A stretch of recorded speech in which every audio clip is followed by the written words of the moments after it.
Precandidato presidencial Juan Manuel Galán, bienvenido al diario Los Tun, bienvenido a Pereira. Muchas gracias, muy contento de estar acá. Claro que sí. Hablemos primero que todo, precandidato, de la actualidad política del país.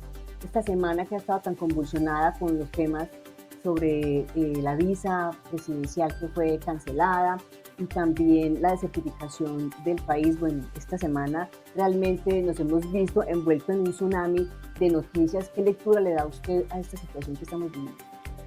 Pues de ausencia y de irresponsabilidad, es decir, el presidente de la República no solamente es el comandante supremo de la fuerza pública, las fuerzas militares y de la policía, sino también es el que lidera la política exterior, no de acuerdo a los intereses de un gobierno, ni de acuerdo a una ideología, de acuerdo al interés nacional del pueblo colombiano, y tener una relación fluida, una relación cordial de cooperación con los Estados Unidos es estratégico y es fundamental, porque de eso depende el 30% de nuestras exportaciones.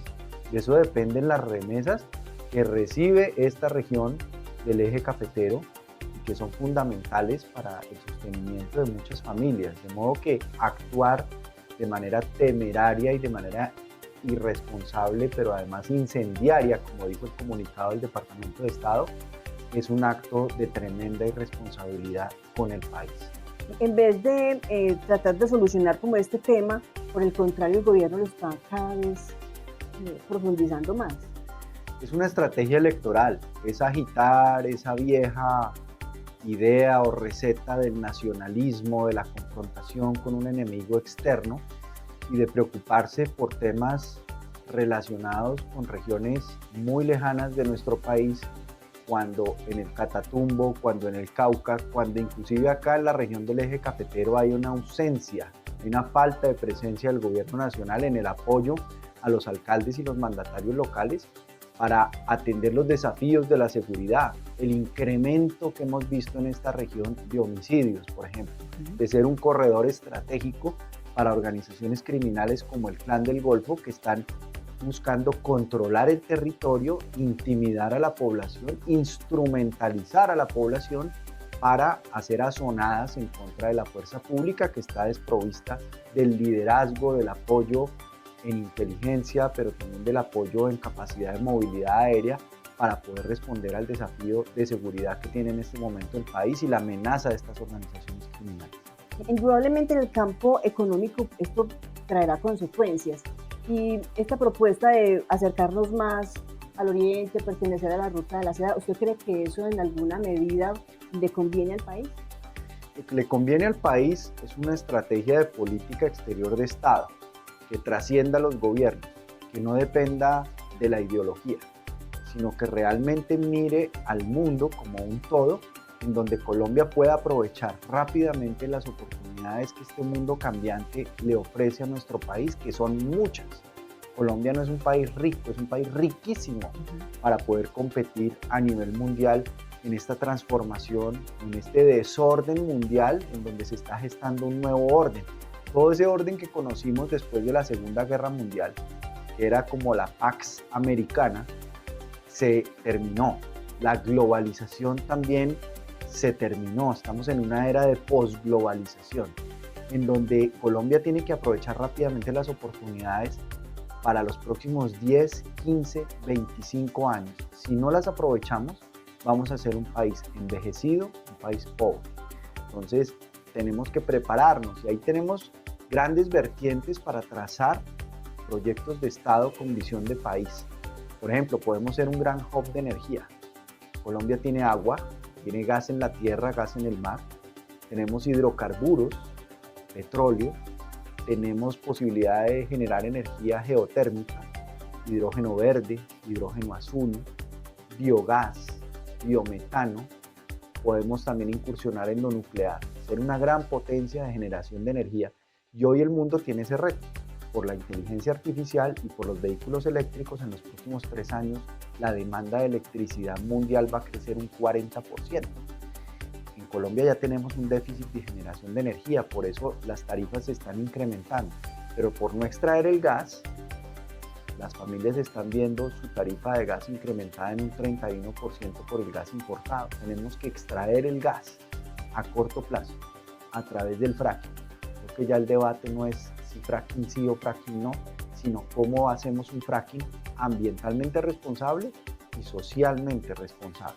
Ese es un proyecto de Estado, pero también está la agricultura industrializada. Colombia puede aprovechar la altillanura, la Orinoquía, que es un cuarto del territorio nacional, para desarrollar un modelo de agricultura industrializada como lo hizo Mato Grosso en Brasil. Mato Grosso en el año 2000 era el estado de Brasil más atrasado, más desigual. Recaudaba entre impuestos municipales, estatales y federales $200 millones. Hoy recauda $9.600 millones. Mato Grosso es el estado más rico de Brasil y Brasil es el primer exportador mundial de alimentos. Nosotros somos el único país que no producimos la comida nuestra, que la importamos. El pollo que nos comemos en Colombia es un pollo importado, porque el maíz que se le da a ese pollo para alimentarlo es un maíz importado. Cuando tenemos toda esa tierra para desarrollar y esas posibilidades, ese es otro proyecto. Pero también la industria competitiva, nearshoring, de llevar la industria a las costas, y no hacerlo a punta de tenacidad y subsidios en las montañas, como hemos desarrollado nuestra industria. La minería también, el turismo, la vivienda, la infraestructura, la inclusión financiera, que tiene que ver con la reducción de los índices de pobreza. La región del eje cafetero es una región muy afectada y golpeada por el gota a gota. Tenemos que trabajar en la inclusión financiera, en que las remesas tengan un valor agregado para educación, para ahorro, para emprendimiento, para vivienda, y no solamente pues para sostener asistencialmente a las familias. Sí. Todo eso lo podemos trabajar, pero nos toca ponernos las pilas, nos toca trabajar ya, porque se nos está pasando el tren. Yo lo escucho hablando de estos proyectos que son de país, que son importantes para el crecimiento de la nación, pero lo que vemos es, y en esta campaña política, es que lo único que estamos hablando es de Petro, de cosas muy superficiales. O sea, yo creo que los colombianos estamos necesitados de ese discurso por parte de todos los candidatos que sea un poco más profundo, dejar esta polarización y hablar de los temas que realmente son fundamentales para el crecimiento del país. ¿Usted cómo ve este discurso que se está manejando con los más de 100 precandidatos presidenciales que hay en este momento? El año entrante vamos a tener dos grandes opciones los colombianos desde el punto de vista electoral. Una opción es quedarnos en el pasado que nos distrae en la pelea política entre dos extremos, dos personalidades que en los últimos años han dominado la escena política nacional. Esa es una opción, quedarnos ahí. Entonces pasar de un extremo al otro. La segunda opción es una opción de futuro, una opción que permita que el país avance, que salga de ese estancamiento en el que está y de la distracción en la que está para abordar los problemas estructurales, para solucionarle los problemas a la gente también a corto plazo. La gente, por ejemplo, está esperando que el atracador de la esquina que está robando celulares, que lo agarra la policía y que a los 3 días está suelto en la misma esquina atracando, la gente quiere que le resuelvan ese problema de seguridad. El problema de extorsión es un problema también que está afectando duramente al eje cafetero, a ciudades como Medellín, como Barranquilla. Hay que darle capacidades técnicas y de inteligencia a los Gaula para que actúen en contra de ese delito de la extorsión. El microtráfico. Pero otra solución a corto plazo que debe proveer la política es la entrega de medicamentos, la gente haciendo filas y colas desde las 2 de la mañana para un dispensario donde le dicen cuando llega, no, ya el medicamento no está, o se le acabó, o ya el convenio no existe. Entonces el paciente de cáncer, el paciente de epilepsia, el paciente de enfermedades huérfanas, como estamos viendo hoy, yo fui autor de la ley de enfermedades huérfanas, está desprovisto de esos medicamentos que sostienen y mantienen su vida. Esos son los temas en los cuales se debe concentrar la política, solucionar y resolver.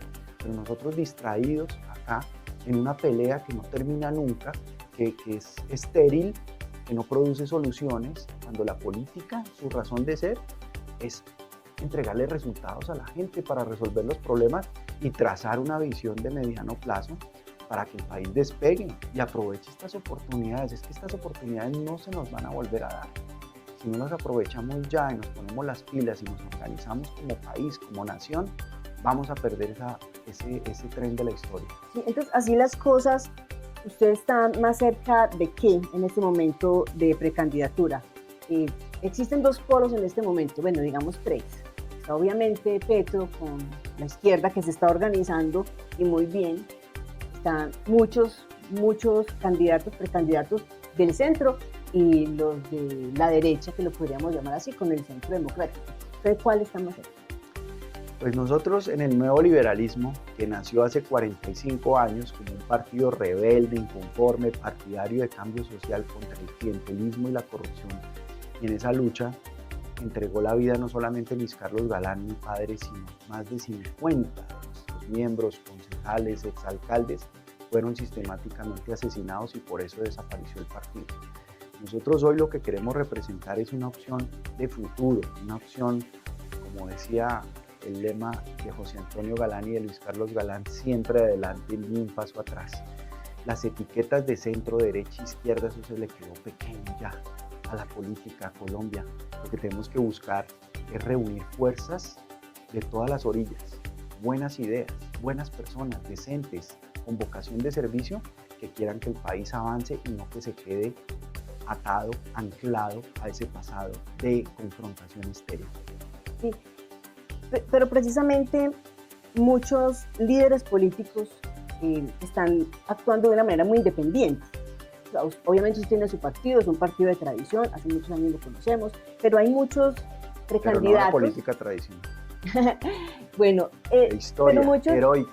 Pero muchos precandidatos surgen de manera muy independiente. No están respaldados por un movimiento, digamos, un poco tradicional, bien sea por el tiempo, por el reconocimiento, sino que son muy independientes y esto está atomizando mucho la política. Entonces, ¿cuál es el camino para que realmente la política sea como un poco más, digamos, entre comillas, seria? Porque uno realmente lo que ve es una cantidad de personas que no tienen como ningún respaldo y nos lleva a intuir que es una campaña anticipada al Congreso. Bueno, el camino es la democracia, definitivamente. Todas las propuestas que sean aventuras populistas, autoritarias, que digan que el problema de Colombia se soluciona a punta de bala, pues están engañando al pueblo colombiano, porque esto se soluciona si somos capaces de unirnos como nación, como país, y el próximo presidente de la República debe encarnar eso, lo que dice la Constitución, la unidad de la nación. Ahora, el 8 de marzo es una fecha muy importante, porque se elige el Congreso de la República. Y la elección del Congreso de la República es tan importante como la elección del próximo presidente, porque sin Congreso el próximo presidente no va a tener gobernabilidad ni va a tener capital político para poder adelantar las reformas que la gente está esperando. Lo que tenemos que hacer también, y lo estamos haciendo desde el nuevo liberalismo, es conformar una lista al Senado y a la Cámara de Representantes de gente decente, de gente idónea, de gente capaz, de gente con vocación de servicio, que vaya al Senado y vaya a la Cámara de Representantes a conformar una gran bancada que trabaje por el país y por sacar adelante esos cambios. Y ese mismo día 8 de marzo, muy probablemente, se van a realizar consultas presidenciales interpartidistas. Estamos buscando cómo podemos armar una consulta atractiva, alejada de los extremos, que envíe un mensaje hacia el país de que el país debe avanzar, debe salir adelante, con propuestas, con equipo. Necesitamos un gran equipo en el gobierno, un equipo que dé estabilidad, que sea confiable, que recupere la confianza que se perdió en la institucionalidad, la confianza internacional para la economía, para la inversión, porque sin inversión no vamos a poder crecer y desarrollarnos económicamente y necesitamos superar ese modelo que ya se agotó de las reformas tributarias cada 18 meses, en donde se le clavan más impuestos a la clase media empresarial y en donde no buscamos proyectos de país que nos permitan crecer, prosperar, que el Estado recaude más impuestos, que el Estado con esos impuestos construya Estado territorial donde el Estado no existe, donde está dominando hoy el Clan del Golfo, las disidencias de las FARC o el ELN, y donde debe llegar integralmente el Estado, porque la verdadera política novedosa, disruptiva, con ideas innovadoras de seguridad, no es solamente que haya monopolio de la fuerza en cabeza de la fuerza pública, sino que la fuerza pública sea parte de la construcción de esa infraestructura de política social. Por eso yo como presidente de la República voy a lanzar un gran programa de obras por impuestos para financiar los batallones de ingenieros militares que construyen las vías terciarias, hacen atención y prevención de desastres, desminado, construyen acueductos, porque el Estado tiene que llegar, porque el Estado no ha llegado. Tiene que llegar con desarrollo, tiene que llegar con infraestructura de política social, con conectividad de internet de alta velocidad. A eso es lo que le debemos apostar como propuesta para las próximas elecciones y no a seguir enfrascados en la política de odio, la política de descalificación, de agresión, que no construye esas soluciones que está esperando la gente. Y de inoperancia, porque lamentablemente lo que hemos visto es que el dinero se queda en las arcas del Estado y no hay la inversión suficiente. Y tenemos que reducirle el poder a la presidencia de la República. Es humillante que las regiones de Colombia tengan que quedarse mirando al gobierno nacional a ver si se digna permitirles desarrollarse, tener presupuesto, estructurar un proyecto de inversión, hay que darle autonomía a los territorios, a los alcaldes hay que darles apoyo. Yo como presidente de la República voy a diseñar un plan nacional de desarrollo alineado a los planes de desarrollo de alcaldes y gobernadores, para que esos proyectos que están ahí, que por ejemplo la Red Pro tiene muy bien estructurados en todo el país, se puedan viabilizar y no dependan de la buena voluntad del presidente de turno o del gobierno nacional de turno. Sí. Bueno, a esta consulta, ¿usted diría con quiénes? ¿Ya han hablado, ya tiene acercamientos con algunos precandidatos también que tengan esta misma línea de pensamiento por lo que es el país? Pues hemos tenido muchos encuentros con muchos candidatos, muchos precandidatos. Mi ánimo ha sido de una escucha activa, de poder conocer los puntos de vista de cada uno y si tenemos puntos de coincidencia sobre la visión del país y sobre cómo vemos las soluciones que el país necesita a corto y a mediano plazo. Y estamos en un proceso muy interesante que próximamente creo que vamos a anunciar en relación a quienes estaremos dispuestos a competir en esa consulta del 8 de marzo, abriendo una opción distinta a los extremos para Colombia. Este año se prohibieron las encuestas previas como se hacía en el pasado, que desde muchísimo antes de la campaña, de que iniciar la campaña en firme, pues ya algunos candidatos empezaban a puntear y eso también les permitía a ustedes irse como alineando un poco. ¿Qué opina usted de que se hayan prohibido estas encuestas? Bueno, yo creo que es importante buscar un justo equilibrio, es decir, que las encuestas no se presten para manipular a los electores y ferrocarrilearlos hacia un determinado candidato, pero que también la gente pueda conocer a profundidad esos candidatos que son, que proponen.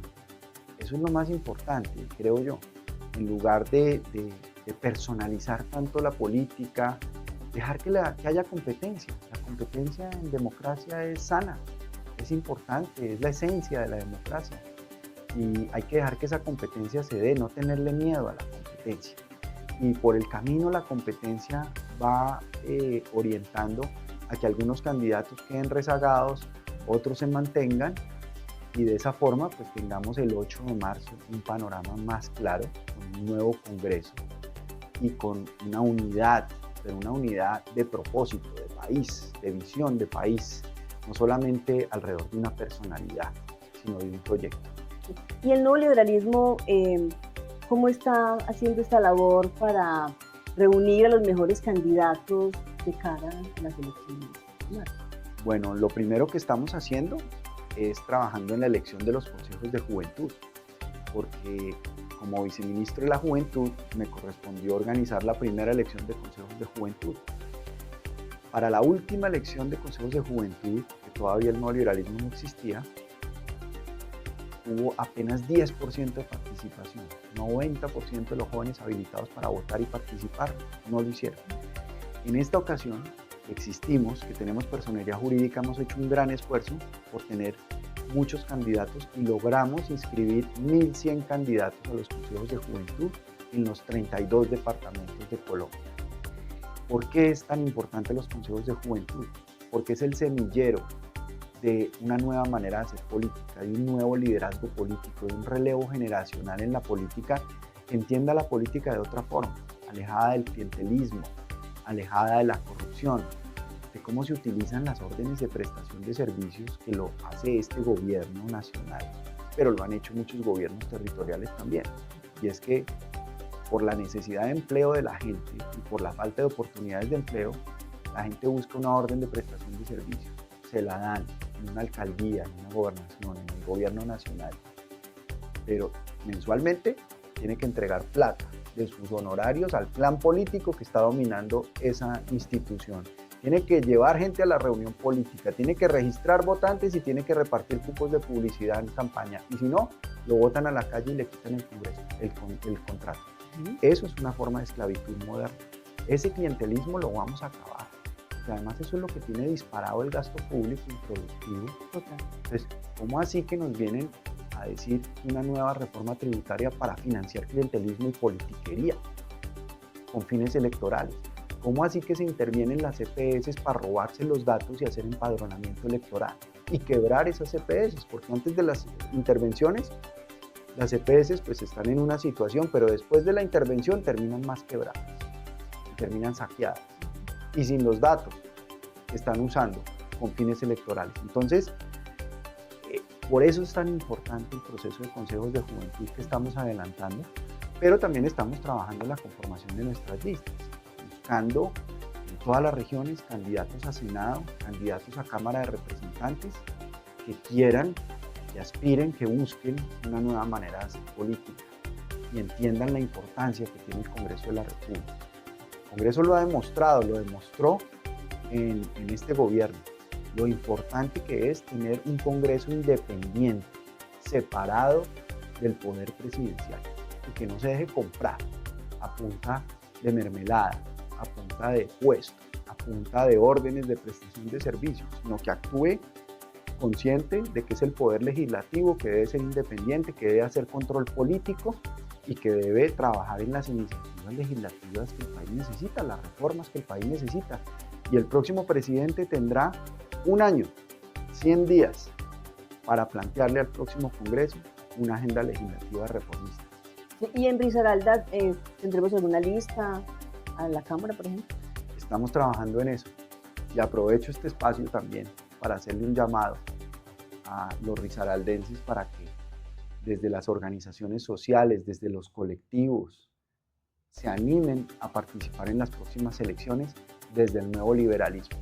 Nosotros queremos gente que defienda causas, que defienda propósitos y que pues, no ha encontrado en la política tradicional de los partidos tradicionales un aval, una posibilidad de aspirar a ser elegido en un cargo de elección popular en el Congreso. En el nuevo liberalismo ese espacio lo tenemos y lo garantizamos. Sí, precandidato, usted nos ha hablado en reiteradas ocasiones del problema de inseguridad y de violencia que tenemos en el país en este momento. Y obviamente la violencia ha tocado la política pues, muy duramente este año. ¿Usted cómo ve la situación de seguridad para hacer esta campaña? Bueno, pues la situación de seguridad está tremendamente deteriorada. Allí tenemos que hacer un trabajo de choque, de impacto, una campaña militar y policial a corto plazo en los primeros 100 días de gobierno, en donde le entreguemos plenas capacidades, especialmente en dos frentes a la fuerza pública. La movilidad, porque un ejército que no es capaz de moverse, que no se puede mover, pues no es un ejército.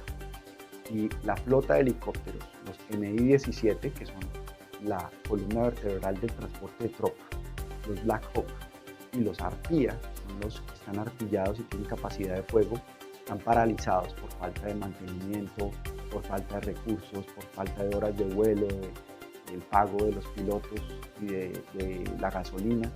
Eso a corto plazo tenemos que reactivar, pero también la inteligencia. Yo fui autor de la Ley de Inteligencia y Contrainteligencia, la Ley 1621 de 2013, y en esa ley precisamente se le entregaron todos los recursos jurídicos a la comunidad de inteligencia, a las instituciones que hacen inteligencia, para poder actuar. Ahí necesitamos incorporar capacidades, reactivar la inteligencia del ejército, que está totalmente neutralizada, politizada, la inteligencia de la policía para la seguridad ciudadana, para poderse anticipar. La inteligencia es lo que permite anticiparse y no reaccionar cuando el hecho ya pasó. Evitar un poco también. Exacto, evitar.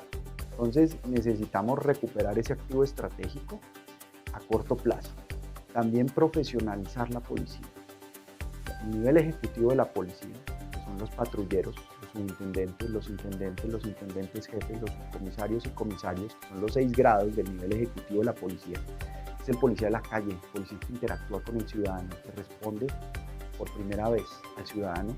Hay que profesionalizarlo, hay que estimularlo, hay que darle dignidad salarial, hay que darle oportunidades de salir al exterior, de ser bilingüe, de profesionalizarse en su labor de vigilancia, desde los CAI, que son centros no solamente de atención inmediata, sino centros de reacción y de prevención inmediata, en conjunto con las empresas de seguridad y vigilancia privada, que tienen un pie de fuerza de 400.000 hombres. Buscar una alianza de cooperación, obviamente estas empresas bien reguladas y subordinadas a la policía, pero que pueden ampliar las capacidades de vigilancia de la policía en las ciudades para prevenir delitos como los hurtos de celulares, el microtráfico y la extorsión. Son las 3 modalidades delincuenciales que en las ciudades más están sufriendo. Y en materia militar, estas 2 capacidades, sobre todo concentradas en la inteligencia financiera. Hay que golpear las estructuras criminales en su núcleo, en su centro de gravedad, que son sus finanzas. Hoy tenemos a la UIAF, que es la Unidad de Información y Análisis Financiero, la entidad que hace inteligencia financiera en Colombia, adscrita al Ministerio de Hacienda, que tiene 32.000 millones de pesos de presupuesto. El Ministerio de la Igualdad tiene 2 millones de millones. ¿Tú crees que con 32.000 millones de pesos le vamos a hacer inteligencia financiera a organizaciones criminales financiadas por cientos de millones de dólares? Es ridículo. Ahí tenemos que poner unas grandes capacidades y no solamente hacer erradicación, hay que hacer erradicación inteligente, claro, con fumigación, pero hay opción a fumigar con el glifosato, y es con un compuesto que diseñó la Coca-Cola, que es la empresa que más ha investigado sobre hoja de coca en la historia de la humanidad, que desarrolló un compuesto que permite esterilizar la planta y el alcaloide 14, de todos los alcaloides que tiene la hoja de coca.